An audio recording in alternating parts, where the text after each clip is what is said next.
Welcome to Best MMA Picks, and I am your host JD. As always, I'm here to break down UFC 197, Jones versus St. Preux, taking place in Las Vegas, Nevada, this upcoming weekend. Um, just coming off of a kind of a bad card. This last card yesterday.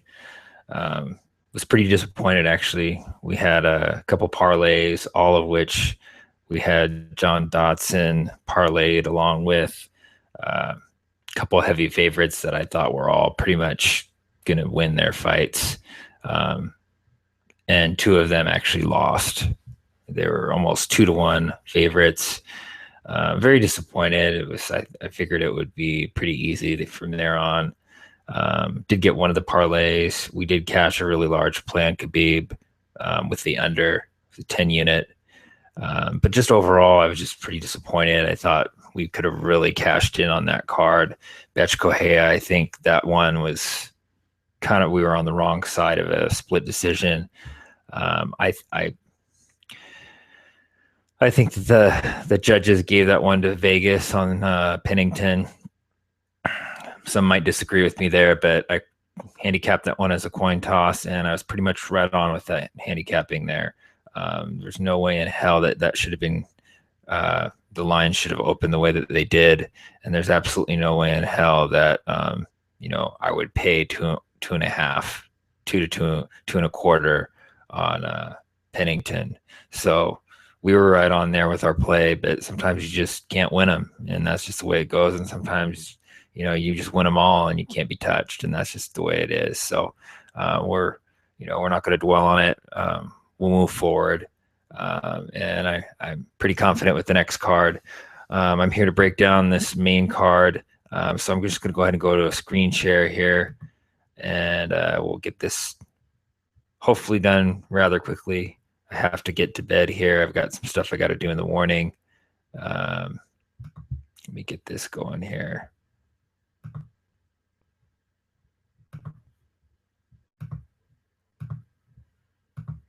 Okay. Get rid of some of these screens. Okay, so on our main card here, we have main card, 5 fights. Main event being John Jones versus Ovince St. Preux for the interim light heavyweight title. But I will go from the top up, and then I will give my gut picks for the prelims quickly. First fight, we have Yair Rodriguez, Mexican fighter, El Pantera versus Touchy Fili, Team Alpha Male prospect. Both these guys, this is kind of an interesting fight. Both these guys, very talented prospects. Yair Rodriguez has some pretty good movement on the feet, good boxing, Muay Thai. Andre Fili is some good striking, power strikes mainly, whereas Yair Rodriguez seems to be a little bit more of a technical striker, but he also possesses the ability to KO. Not quite as much power as Fili. Both these guys land significant strikes at a similar rate. Andre Fili tends to leave a little bit more openings than Rodriguez, being a little bit more technical, more of a brawler type. Both these guys have similar striking defense. Fili has a little bit more wrestling background, being that he's in a Team Alpha Male camp. And he may have changed camps. That camp, I'm not sure which camp he's on right now. I think he still is a Team Alpha Male, but those guys have broken up into so many different camps now that it's hard to keep track.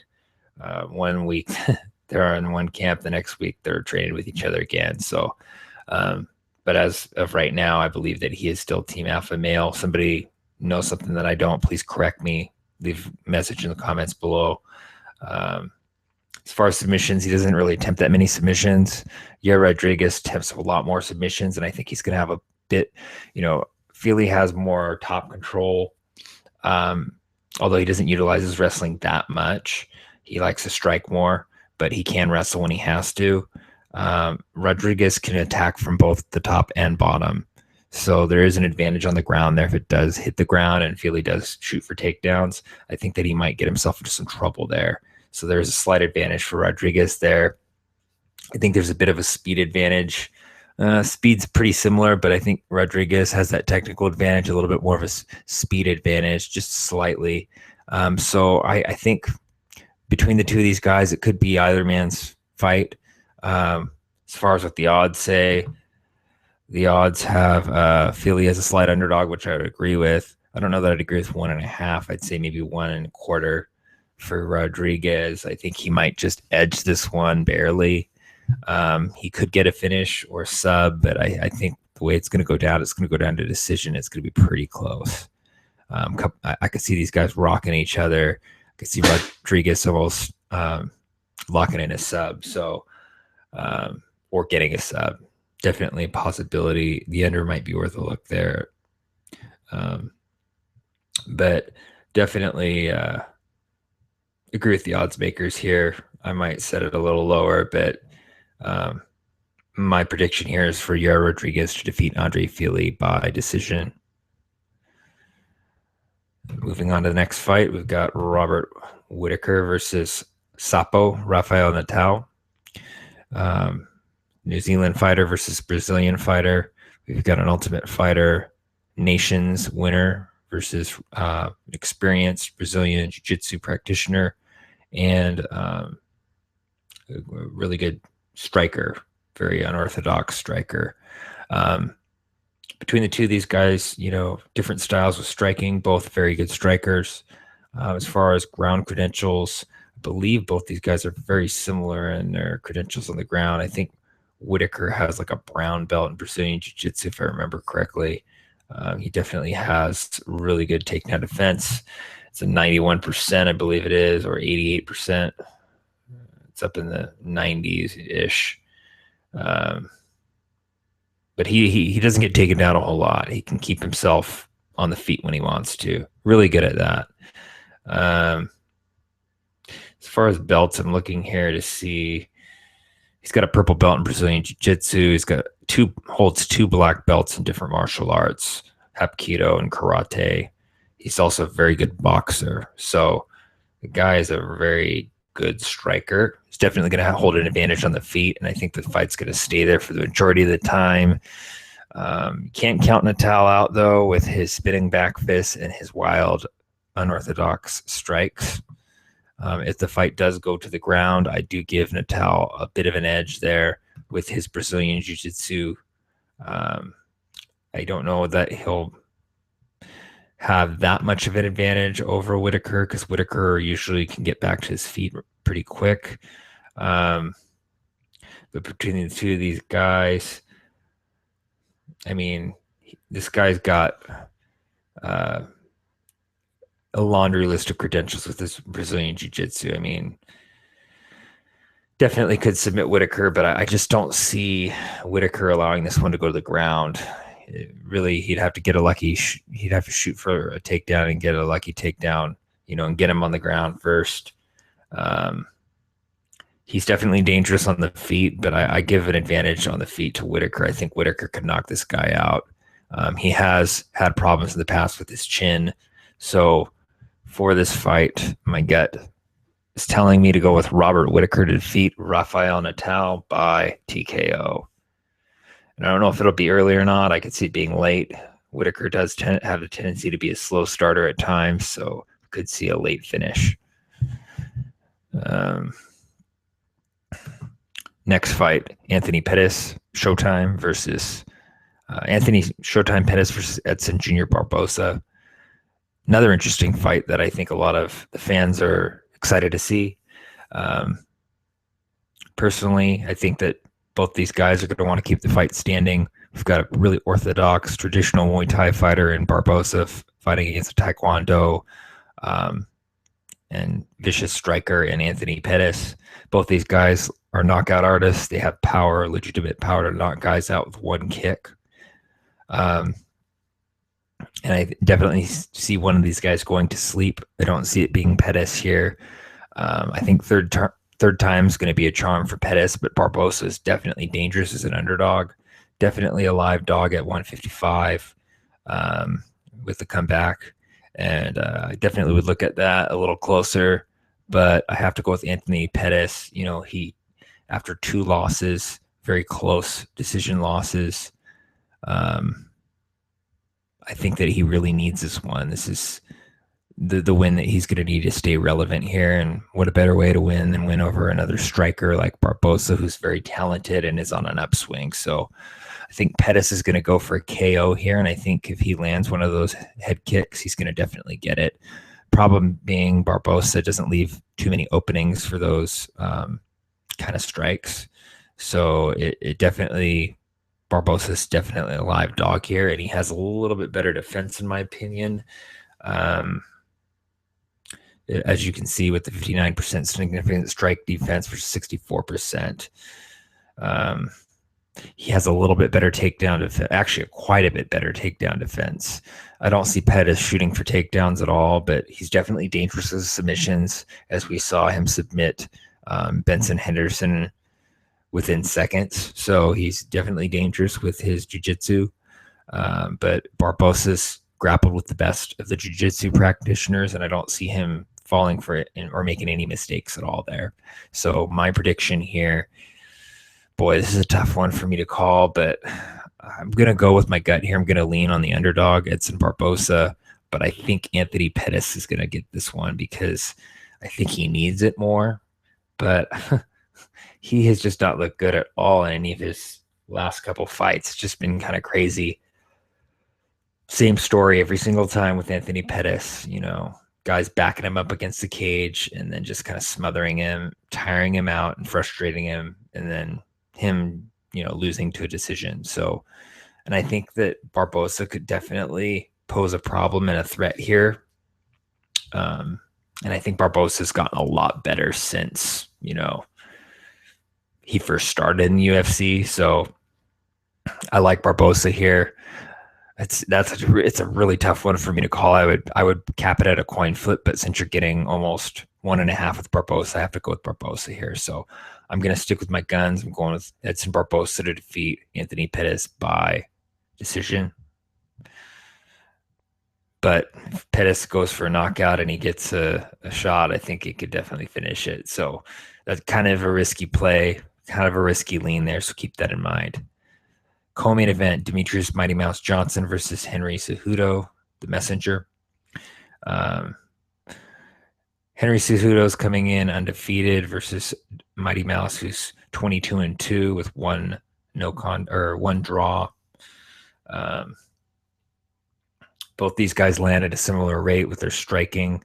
Grappling, Demetrius Johnson definitely averages more takedowns, despite Henry Cejudo being the heavier Olympic grappler in freestyle wrestling. He's actually a gold medalist in freestyle wrestling, so he has higher wrestling credentials.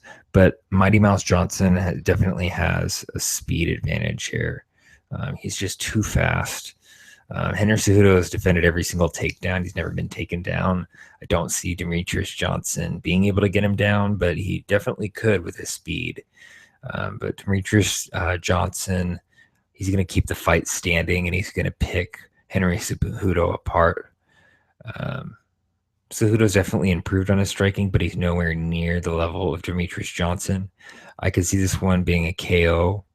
I could see there being a finish here, but more than likely, the most likely scenario is for it to go to decision. And I see Demetrius Johnson definitely getting the better of Henry Cejudo here rather easily. And I predict him to beat Henry Cejudo by decision. Next fight, we have John Jones, Ovince St. Preux. This is kind of a dangerous fight for John Jones with the power and athleticism of St. Preux, who was a former collegiate athlete in football. So he's very explosive, very powerful, not quite as technical as Jones. But we have two athletes here, two very athletic guys, very explosive guys. Jones is coming in as a heavy favorite here. I believe he's like a 4-1. Let's take a look here and see what the odds have for us. Demetrius Johnson's almost 4-1. Jones is 5-1. And I'd probably set it at about that. I'd probably set Jones at about 4-1. I definitely think Ovince St. Preux has a chance. He has that puncher's chance with his explosiveness. But as we've seen in the past, when Jones fought Glover, Glover was teeing off and hitting and clipping Jones with those uppercuts, and Jones was standing in the pocket and taking the damage like a champ, as he was the champ at the time, defending his belt. And I don't see it being any different here. I think Jones has a very fresh chin. He's a young guy. He's been in car accidents. I mean, he's super resilient. He, with that Glover fight, I mean, most guys would have folded and just been knocked out from some of those shots that he took, but he took them like a champ. I don't see it being any different here. He's done a really good job preserving that chin with his distance fighting, but that for whatever reason, he wanted to beat Glover at his own game and prove a point, which in my opinion wasn't a very smart way to fight the fight, but he actually did it and he proved his point. And I don't see him being phased at all here by St. Preux. I see him getting a rather easy victory, and I see him getting it done in under 2 rounds. So that under there looks pretty ripe, even though that it's a heavy chalk line. I think it's going to be that's going to be a gimme right there. And then, Jones, you got to take Jones. I would go, honestly, I think Jones is going to try to keep the fight on the ground. So Jones by sub, I think, is a really good prop bet. I could see Jones subbing him. But I think Jones' elbows are just brutal. And we saw Ovince St. Preux get taken down to the ground by Glover and get just completely destroyed on the ground with elbows and grounded pound. So he is vulnerable to that. And I think Jones is going to kind of play in the similar strategy that Glover did if he's smart, which I think he is. I think Jones is going to get him down with his wrestling. He's going to manhandle him, get him up against the cage, get him taken down, and just beat the shit out of him. And I think the refs are going to call a TKO on the ground, stoppage by elbows. So I think Jones by TKO is a really good prop. I don't know what the odds are on it, but I would imagine it's a little bit better odds than what his line is. And I could see it ending that way. So might take a look there at some props. But yeah, that's my prediction there. It's a pretty one-sided card in my opinion. And we'll get down to the gut picks real quick. Efren Escudero and Kevin Lee. I'm going with Kevin Lee to defeat him by decision. Clint Hester versus Marcos Rogerio de Lima. I'm going with Marcos Rogerio de Lima to defeat Clint Hester by KO. Walt Harris versus Cody East. I got to go with Cody East to defeat Walt Harris by, oh boy, I'm going to go with a TKO. Glyco Franca versus James Vick. I'm going with the Texecutioner to defeat Franca by TKO. Carlos Esparza versus Juliana Lima. Going with Esparza to defeat Lima by decision. Danny Roberts versus Dominic Steele. I'm going with Danny Roberts to defeat Dominic Steele by TKO. And last fight, Sergio Pettis versus Chris Kalades. This one's a tough one for me to call. Boy, this is a really tough one. Chris Kalades looked really good in his last outing, but I'm going to go with Sergio Pettis to defeat Chris Kalades by split decision. So that about wraps it up for our card. Hopefully this was a little bit shorter and sweeter for you guys. Hopefully I got enough information in there for you. Let's get this next one and let's win big. Let's keep all our bets solid. I'm going to stick with my gut on the next card. I'm just going to try to focus on solid. I apologize for anybody that was disappointed with the last card. I really thought that we were going to cash in on that card, and it just did not go our way. So in the long run, I think it's going to work out in our favor. Just keep tuning in, and everybody have a great week, and we will see you this weekend. See you at the cash window.